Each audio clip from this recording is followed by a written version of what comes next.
est-ce que la France, est-ce que la République française, c'est une addition de communautés, ou est-ce que c'est un creuset dans lequel chacun porte sa part, mais autour d'un tronc commun, qui est l'histoire de France et la culture française, et le mode de vie français, et les paysages français. Bon, assimilation, moi je veux bien tout ce qu'on veut. Sur les 20 dernières années, il y a plusieurs centaines de mosquées qui ont été créées en France. Je ne vois pas beaucoup d'églises qui ont été ouvertes ailleurs. Je veux dire qu'on n'a pas de leçon de ce point de vue à recevoir.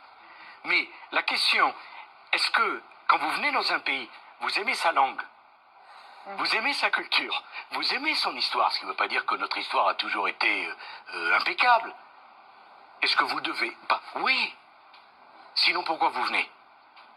C'est pas un self-service, une nation.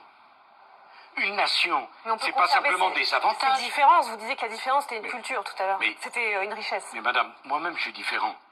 Je suis même l'incarnation de la différence.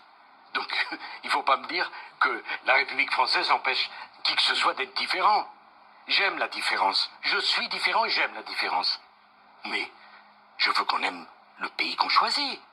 Je veux qu'on aime sa langue, qu'on parle sa langue, qu'on connaisse son histoire et qu'on aille voir les chefs-d'œuvre dont on devient les héritiers.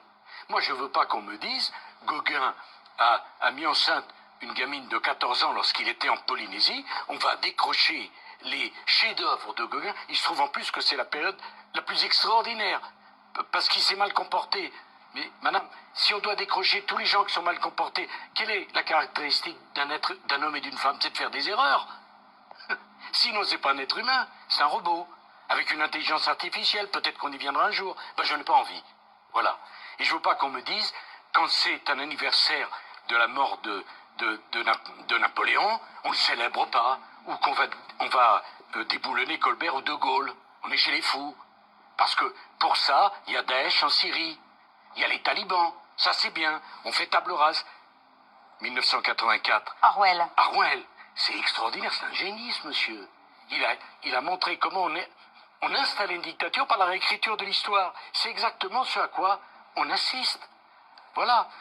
Et j'ai voulu ce plaidoyer pour le beau. Par exemple, le beau, plus personne n'en parle. On a l'impression que le beau est devenu un symbole d'inégalité. Que le chef-d'œuvre, c'est une injustice.